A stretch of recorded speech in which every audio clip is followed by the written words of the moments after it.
अस्सलामुअलैकुम to all of you, welcome to my channel. German Watch की तरफ से शाया होने वाले global climate risk index annual report के मुताबिक पाकिस्तान ने 1999 से लेकर 2018 तक 9,989 लाइव्स को लॉस्ट किया।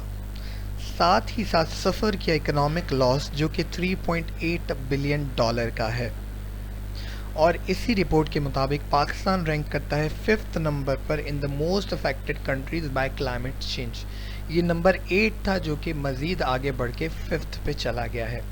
और अगर आप इन इंडिकेटर्स को पाकिस्तान की हालिया जो मौजूदा हालत है, जैसे अर्बन फ्लडिंग आपको 2018, 19, 20 में नज़र आई, दैन हीट वेव आपको नज़र आई, तो अगर इन इंडिकेटर्स को आप उन रियलिटी से कंपेयर करें तो आपको अंदाज़ा होगा कि क्लाइमेट चेंज ना सिर्फ पाकिस्तान के लिए नेशनल लेवल पर बल्कि इंटरनेशनल लेवल पर एक चैलेंज बन चुका है। यही वजह है कि प्राइम मिनिस्टर इमरान खान कभी यूनाइटेड नेशन में जनरल असम्बली से एड्रेस करते हुए इस इशू को जो है वो डिस्कस करते हैं, और कभी जो है बिलियन ट्रीज़ का कॉन्सेप्ट और इस तरह के इनिशिएटिव्स गवर्नमेंट की प्रायोरिटीज़ में नज़र आते हैं। बदकिस्मती से इन तमाम तर मामलात की एक वजह हमारी जोग्राफिकल लोकेशन है। अगर आप क्लाइमेट रिस्क इंडेक्स की इस रिपोर्ट को देखें जिसके मुताबिक ये तमाम कंट्रीज़ का इन्होंने डाटा शेयर किया हुआ है, तो जो आपकी साउथ एशियन कंट्रीज़ हैं वो सारी की सारी जो है वो हाईली रिस्क समझी जाती हैं। ये अब पाकिस्तान की रैंकिंग 5th पर है, साथ ही साथ जो आपके भूटान, नेपाल भी जो है वो बहुत ज़्यादा दूर नहीं है, इंडिया भी जो है वो 11 to 20 के अंदर रैंक करता है। आज इस फिनोमेना को हम डिटेल में समझेंगे, साथ ही साथ इनके इम्पैक्ट्स को भी देखेंगे। तो सबसे पहले हम समझते हैं क्लाइमेट चेंज है क्या। Climate change refer to significant long term change in the global climate. यहाँ पे एक सवाल ये भी बनता है कि क्लाइमेट और एटमॉस्फेयर में, क्लाइमेट और जो आपका वेदर है उसमें क्या डिफरेंस है, जो कि 2018 में जनरल साइंस एंड एबिलिटी में पूछा भी गया था। तो जो आपका क्लाइमेट होता है वो एक लॉन्ग टर्म वेदर कंडीशन होती है, ठीक है, और वेदर जो है वो शॉर्ट टर्म कंडीशन होती है, ठीक है। तो climate basically long term weather condition को कहते हैं। और ये क्लाइमेट चेंज की जब हम बात करते हैं, और मोर स्पेसिफिकली हम बात कर रहे होते हैं ग्लोबल वार्मिंग की। ये ग्लोबल वार्मिंग होती कैसे है, इसको समझने के लिए आप इस फिनोमेना को समझें। नॉर्मल फिनोमेना ये है कि सन से हीट आती है दिन के टाइम, और अर्थ जो है वो हीट एब्जॉर्ब कर लेती है, और फिर रात में जब एटमॉस्फेयर ठंडा होता है तो आपको पता होगा हीट जो है वो गर्म से ठंडे एटमॉस्फेयर में जाती है, तो फिर जो है वो रात में अर्थ जो है वो हीट रेडिएट करती है। सॉरी, मेरा गला ख़राब है, उसकी वजह से थोड़ी सी आपको वॉइस में डिस्टॉर्शन मिल रही होगी। अच्छा, अब ये हीट जो है ज़मीन जो है वो रात में रेडिएट कर देती है। होता ये है कि यहाँ पे हमारी होती है एक ग्रीन हाउस लेयर या ओजोन लेयर होती है हमारी, ठीक है। इस ओजोन लेयर के थ्रू जो है ये हमारी जो हीट होती है वो पास होकर वापस जो है वो स्पेस में चली जाती है। लेकिन जब ये जो ग्रीन हाउस गैसेस हैं ये बढ़ती चली जाती हैं, तो ये जो लेयर है ओजोन लेयर ये मोटी हो जाती है, और ये ओजोन लेयर के अंदर कैपेसिटी होती है कि ये गैस अपने अंदर ज़्यादा हीट स्टोर कर सकती है। तो जैसे जैसे ये लेयर बढ़ती चली जाती है ग्रीन हाउस गैसेस की, वैसे वैसे इन गैसेस के अंदर हीट को ट्रैप करने की सलाहियत बढ़ जाती है, और फिर जो है वो कम हीट जो है वो स्पेस में स्केप होती है, यानी कि आपका एटमॉस्फेयर जो है वो गर्म होता चला जाता है। और रिसर्च के मुताबिक जो है वो इंडस्ट्रियल रेवोल्यूशन के बाद से लेकर जो है इस फिनोमेना में बहुत तेज़ी से इजाफा हुआ है। मैं आगे इसको डिस्कस करता हूँ। तो basically the rising average temperature of earth climate system called global warming. और इस ग्लोबल वार्मिंग की वजह से क्या होता है, फिर ये सारे इम्पैक्ट मैं आगे डिस्कस करने वाला हूँ एक एक करके। सबसे पहले इस ग्लोबल वार्मिंग की कॉज को समझते हैं कि आखिर मसले की वजह क्या है। इसके ऊपर डिफरेंट स्कूल ऑफ थॉट्स जो है वो एक वक्त में पेश हुई, जिसमें कुछ लोगों का कहना था कि ग्लोबल वार्मिंग जैसी कोई चीज़ नहीं है, लेकिन जब देखा गया तो समंदर की सतह में इजाफा और दिन ब दिन बढ़ने वाला ज़मीन का या एटमॉस्फेयर का टेम्परेचर, वो तमाम तर स्टैट्स और ये नंबर्स जो हैं वो इस मफरूज़े को फेल करते हैं कि ऐसा कोई फिनोमेना नहीं। दूसरी चीज़ कि ग्लोबल वार्मिंग एक नेचुरल फिनोमेना है। अगर ऐसा होता, बेसिकली अर्थ रोटेट करती है जिसकी वजह से हीट जो है वो किसी हिस्से पर ज़्यादा मिल रही होती है और किसी पे कम मिल रही होती है। तो कुछ लोगों का मानना था कि ये एक नेचुरल फिनोमेना है। लेकिन जब इस चीज़ को देखा गया तो अंदाज़ा हुआ कि नासा के स्टैट्स के मुताबिक जितना जितना कार्बन डाइऑक्साइड की कंसंट्रेशन बढ़ी है एटमॉस्फेयर में, उतना उतना टेम्परेचर जो है वो एवरेज टेम्परेचर बढ़ा है ज़मीन का। इसका मतलब ये हुआ कि ये जो मफरूज़ा था कि एक नेचुरल फिनोमेना, ये भी फेल हो गया। तो फिर तमाम तर साइंटिस्ट जो हैं उनका इस बात पे इत्तेफाक हो गया कि जी ग्रीन हाउस गैसेस जो हैं वही एक मेजर रीज़न है क्लाइमेट चेंज का। इस पर जो है वो according to international panel of climate change रिपोर्ट, scientists were certain that most of the climate change was being caused by increasing concentration of greenhouse gases। यानी कि इंटरनेट जो आपका IPCC है उसके मुताबिक भी जो है इस बात पे एग्रीमेंट हो गया कि जी बहुत सारी जो साइंटिस्ट थे उन्होंने एग्री कर लिया कि जी जो क्लाइमेट चेंज है वो ह्यूमन एक्टिविटीज़ की वजह से हो रहा है। अब समझ में आ गया कि इसका बेसिक रीज़न क्या है, क्लाइमेट चेंज क्यों हो रहा है। अब इसके इम्पैक्ट की बात करते हैं कि इसके इम्पैक्ट क्या है। सबसे पहला इम्पैक्ट इसमें है इंटेंसिफिकेशन ऑफ एक्सट्रीम वेदर। इस एक्सट्रीम वेदर की जब मैं बात कर रहा हूँ तो इसमें आपके स्टॉर्म्स भी आते हैं, आपके फ्लड्स भी आते हैं। ये होता क्या है मैं आपको समझाता हूँ। जब ज़मीन की सतह पे टेम्परेचर ज़्यादा हो जाएगा तो फिर ओशियन जो है, जो आपके ओशियन कहते हैं जो लार्ज बॉडीज़ होती हैं पानी की, ठीक है, जिसमें बहुत सारे रिवर्स आके जो है वो मिलते हैं। अच्छा, अब होता क्या है, रिवर्स जो है वो जहाँ मिलते हैं उस बॉडी को, अच्छा डिफरेंस मैं यहाँ पे बता दूँ, लेक जो है वो स्टेगनेंट बॉडी ऑफ वाटर को कहते हैं, फिर जो आपके रिवर्स हैं वो फ्लोइंग बॉडीज़ हैं, और फिर जो आपके सीज़ हैं और फिर जो आपके ओशियंस हैं वो लार्ज सीज़ जो हैं वो मिलके जो जोग्राफिकली इनको डिवाइड किया गया ओशियंस में। तो ज़मीन जो आपकी अर्थ है उसके जो है वो कुछ ओशियंस जो हैं उसमें जोग्राफिकली डिवाइड कर दिया गया है। तो होता ये है कि जब ओशियंस को, यानी कि in general large water bodies में जब हीट जाती है समंदर की रेज़ की, तो वहाँ पे एवापोरेशन होती है, ठीक है, पानी जैसे उबलता है, उबलने से पहले एवापोरेट होता है।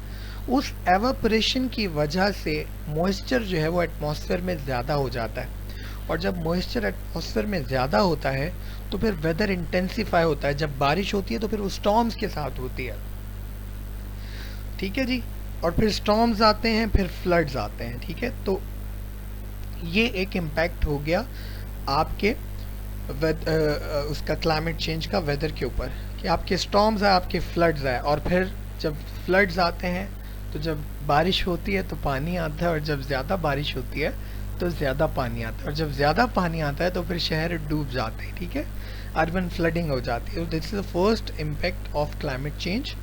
इसमें आप हालिया जो डाटा है, जो स्टैट्स हैं वो भी डाल सकते हैं। देन आपकी हीट वेव्स हैं।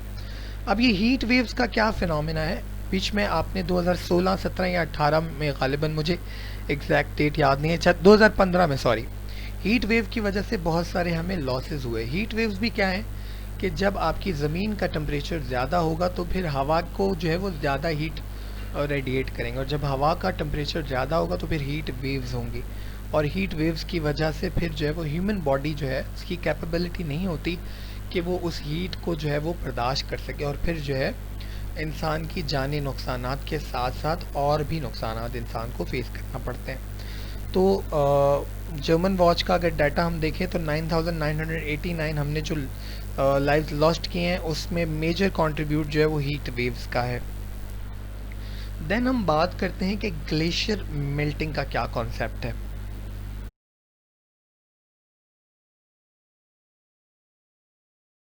जी, तो हमारा नेक्स्ट जो इम्पैक्ट है वो है ग्लेशियर मेल्टिंग।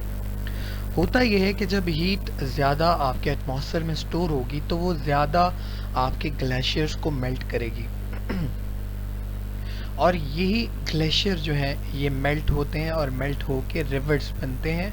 रिवर्स के साथ जो है फ्लो करते करते फिर ये सीज में चले जाते हैं। तो बेसिकली पाकिस्तान भी हाईली प्रोन इसी वजह से, क्योंकि पाकिस्तान में तकरीबन दुनिया में सबसे ज़्यादा ग्लेशियर्स हैं ऑलमोस्ट, मुझे एग्जैक्ट फिगर याद नहीं है, तो जिसकी वजह से पाकिस्तान जो है वो ज़्यादा अफेक्ट हो रहा है ग्लोबल वार्मिंग की वजह से। अब होता ये है कि जब ये ग्लेशियर्स मेल्ट होकर समंदर में जाते हैं तो फिर सी का लेवल जो है वो राइज हो जाता है। और नेशनल ज्योग्राफिक की एक रिसर्च रिपोर्ट के मुताबिक 1880 से लेकर अब तक समंदर का लेवल तकरीबन 8 इंचेस ऊपर जा चुका है। और इसी रिपोर्ट के मुताबिक एनुअली 3 mm जो है वो समंदर का लेवल बढ़ रहा है। ठीक है, अब होता क्या है, समंदर का लेवल बढ़ रहा है, ठीक है जी, इसका नुकसान क्या है? जब समंदर का लेवल बढ़ेगा तो जो कोस्टल एरियाज़ में, जो कि पूरी दुनिया की 40% आबादी जो है वो डेंसली पॉपुलेटेड कोस्टल एरियाज़ में रहती है, और ये सारी आबादी जो है वो फिर अफेक्ट होगी। यही नहीं, एक रिपोर्ट के मुताबिक अगर ज़मीन का एटमॉस्फेयर का टेम्परेचर 5 डिग्री पर सेंचुरी राइज हुआ तो शायद इस सेंचुरी के बाद शंघाई जैसे जो शहर हैं वो पानी के अंदर डूब जाए। इसीलिए फिर साइंटिस्ट जो है उन्होंने सर जोड़ के और जो दुनिया के तमाम तर ऑर्गेनाइजेशंस हैं उन्होंने सर जोड़ के ये फैसला किया कि जी हम जो है वो 1.5 डिग्री सेंटीग्रेड तक इस सेंचुरी में टेम्परेचर को रोकेंगे। खैर, इसको मैं आगे जो है वो डिस्कस करूँगा कि क्या इनिशिएटिव लिए जा रहे हैं। आगे चलते हैं। अच्छा, अब इसकी वजह से एक और चीज़ होती है, आपकी ग्लेशियर मेल्टिंग तो हुई साथ ही साथ जब आपके जो हवा है उसका टेम्परेचर ज़्यादा होगा तो ये जो है वो इंटेंस कोस्टल स्टॉर्म्स की सूरत में और हरिकेन्स की सूरत में भी कोस्टल एरियाज़ को नुकसान देगा। यही वजह है कि जब आपके सुनामी या फिर जो है वो स्टॉर्म्स आते हैं, हरिकेन्स आते हैं, तो जो कोस्टल एरियाज़ में होते हैं उनको फ़ौरन रेस्क्यू करने की कोशिश की जाती है। देन वाटर सिक्योरिटी प्रॉब्लम है। जब आपके फ्रेश वाटर रिसोर्सेज सारे मेल्ट हो जाएंगे तो फिर आपको पानी का इशू होगा। मैंने भी बताया था कि आपके ग्लेशियर्स मेल्ट होके रिवर्स बनती हैं, और आप अगर नेशनल लेवल पे देखें तो आज भी पाकिस्तान में बलूचिस्तान को जो वो शिकायत है कि जी हमें पानी नहीं मिलता है। सिंध को पंजाब से शिकायत है। यही वजह है कि हमारा डैम जो है वो एक फड्डे में पड़ गया है, ठीक है, कालाबाग डैम, वो नहीं बन पाया। फिर नेशनल लेवल पर हमारे जो है वो डिसइंटीग्रेशन के खदशात, और फिर जो है वो हमारी नेशनल इंटीग्रेशन को मसला। देन इंटरनेशनल लेवल पर आप देखें इंडिया और पाकिस्तान के दरमियान bone of contention from the start 1948 से उसने क्या किया जी, पानी रोकना शुरू कर दिया। तो पानी जो है वो एक इम्पॉर्टेंट एसेट है, और कहा जाता है कि थर्ड वर्ल्ड वॉर भी पानी की वजह से होगी। इसके ऊपर मेरा लेक्चर है हाइड्रोपॉलिटिक्स का, वो देख लें तो काफ़ी हद तक आपको जो है वो चीज़ों का आइडिया हो जाएगा। तो वाटर सिक्योरिटी प्रॉब्लम्स जो हैं वो आपको हो सकती हैं। देन नेक्स्ट इम्पैक्ट है फूड सिक्योरिटी का। देखिए, जब पानी नहीं होगा ना आपके पास तो आपकी ज़मीन जो है उसको पानी मिलेगा नहीं, तो वो ज़रख़ेज़ कैसे होगी, और फिर जो है वो आपकी डिक्लाइन इन क्रॉप यील्डिंग होगा और डिक्रीजिंग प्रोडक्शन फ्रॉम एग्रीकल्चर होगा। और यही वजह है कि आप देखें कि पाकिस्तान के जीडीपी के अंदर डे बाय डे जो एग्रीकल्चर का एक प्रोपोर्शन होता है वो कम होता चला जा रहा है। सर्विस इंडस्ट्रीज़ जो है वो जीडीपी में ज़्यादा कंट्रीब्यूट कर रही हैं। तो एग्रीकल्चर जो है वो ये वाटर की वजह से वैसे ही आपका असरअंदाज हो रहा है। फिर क्लाइमेट चेंज की वजह से एक और चीज़ मैं आपको बताऊं कि फसलों का जो है वो फिर जो एक आपका टेम्परेचर होता है ना, उसकी वजह से ज़मीन की जो सतह होती है, ठीक है, उसके ऊपर भी असरात मुरतब होते हैं। किस तरह से कि जब आपकी जो पानी नहीं होगा तो लैंड डिग्रेडेशन स्टार्ट हो जाती है, decline in quality of soil शुरू हो जाता है कि आपकी सॉइल जो है, ज़मीन की इसकी जो ज़रख़ेज़ी है उसके ऊपर जो है फिर मनफी असरात मुरतब होते हैं और फिर जो है वो डिक्लाइन आ जाता है आपके सॉइल में। तो बंजर ज़मीन जो आप कहते हैं कि वही एक चीज़ है, ठीक है। Then direct and indirect economic losses. पहली चीज़, फ्लडिंग की वजह से आपको जो नुकसानात हो रहे हैं इकोनॉमिकली वो आपके सामने। देन आपके जो कोस्टल एरियाज़ में लोग बसे हुए होते हैं उनका सारा जो लिविंग स्ट्रक्चर है वो डिस्टर्ब होता है, तो फिर आपको रेस्क्यू करना पड़ता है। देन आपकी एग्रीकल्चर आपकी बैठ जाएगी, इकॉनमी को आप कंट्रीब्यूट कर रहे हैं। पाकिस्तान वैसे ही एग्रीकल्चर बेस्ड टोटली नहीं है, लेकिन 20% जो है वो अभी भी जो है वो एग्रीकल्चर से हम जनरेट करते हैं जीडीपी का। तो ये हमारे सारे इकोनॉमिक लॉसेस हमें बेयर करने पड़ेंगे। Then significant loss of biodiversity है।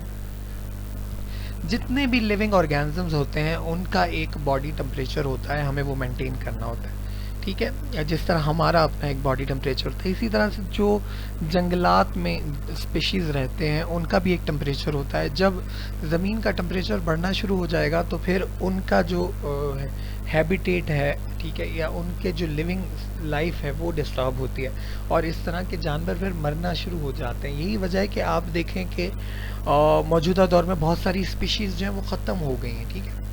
तो इसके अलावा फिर आपकी जो पानी के अंदर एक्वेटिक लाइफ है वो भी डिस्टर्ब होना शुरू हो जाती है, ठीक है। तो ये बायोडाइवर्सिटी के ऊपर मामला आते हैं। अब ये मैं शेयर कर रहा हूँ contributor to global warming in the world by country. देखें, एक चीज़ समझें कि ये इतना ज़्यादा ग्लोबल वार्मिंग स्टार्ट कहाँ से हो रही है।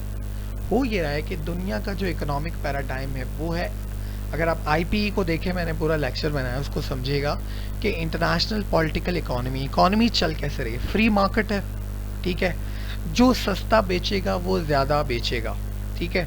सस्ता बनाने के चक्कर में जो है लोग क्या करते हैं कि फिर चीप टेक्नोलॉजी का इस्तेमाल करते हैं। हम क्यों, फॉसिल फ्यूल्स तो वैसे ही नुकसानदेह है, ठीक है। अच्छा, अब हम जो है वो क्यों लैग कर रहे हैं, क्योंकि हम जो है वो टेक्नोलॉजी में तो आगे है ही नहीं। दूसरा जो है वो हम पाकिस्तान जो है वो इंडस्ट्रियलिज्म की तरफ तो आ ही नहीं रहा, लेकिन दुनिया जो है वो इंडस्ट्रियलिज्म से कमा रही है। और आप देखें कि चाइना जो है वो 23.43 जो है वो ग्लोबल CO2 एमिशन करता है, और अगर आप उसका GDP रैंक देखें तो 2 और PPP में वो USA को भी पीछे छोड़ चुका है। फिर सेकंड नंबर पे आपका US है। यानी कि आप इकोनॉमी देखें ना अगर वर्ल्ड की, तो वो इस तरह चल रही है कि ऑटोमेटिकली आपकी दुनिया के अंदर ग्लोबल वार्मिंग जो है वो जनरेट होगी।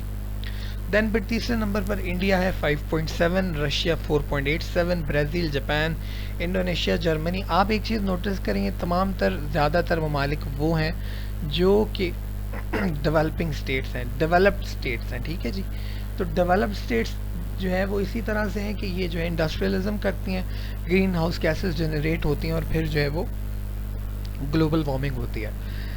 अच्छा, इसके बाद मैंने डिस्कस करना था इंटरनेशनल एग्रीमेंट्स एंड अकॉर्ड्स, लेकिन क्योंकि मेरा गला ख़राब है तो मैं इससे ज़्यादा जो है वो लेक्चर डिलीवर नहीं कर पाऊँगा। ये आपका असाइनमेंट क्वेश्चन है, मैं कोशिश करूँगा नेक्स्ट लेक्चर में इसको कवर करूँ। वीडियो पसंद आए तो लाइक एंड शेयर करना मत भूलिएगा, चैनल सब्सक्राइब करना मत भूलिएगा। और आज की अच्छी बात ये है कि आपने अपनी ज़िंदगी में अपने अतराफ़ में उन लोगों को देखना है जो स्ट्रगल कर रहे हैं। अगर आप देखते हैं कोई अपाहिज है और कोई जो है वो किसी भी जैसे चल नहीं सकता है और वो कमाने की कोशिश कर रहा है, ठीक है, मांग नहीं रहा, कमाने की कोशिश कर रहा है, तो उन लोगों को अप्रिशिएट करें, कोशिश करें 10, 20, 30 रुपए ज़्यादा दे के उनसे चीज़ें ख़रीद लें। तो वो लोग जो बूढ़े हैं, बुज़ुर्ग हैं या फिर अपाहिज हैं, इन लोगों को अप्रिशिएट करें ताकि ज़्यादा से ज़्यादा लोग जो है वो हाथ फैलाने से दूर जाएं और अपनी मेहनत की कमाई की तरफ आएँ। कोशिश करनी है, अच्छे कल्चर को प्रमोट करना है। आज की वीडियो में इतना ही था। Thank you so much. Allah.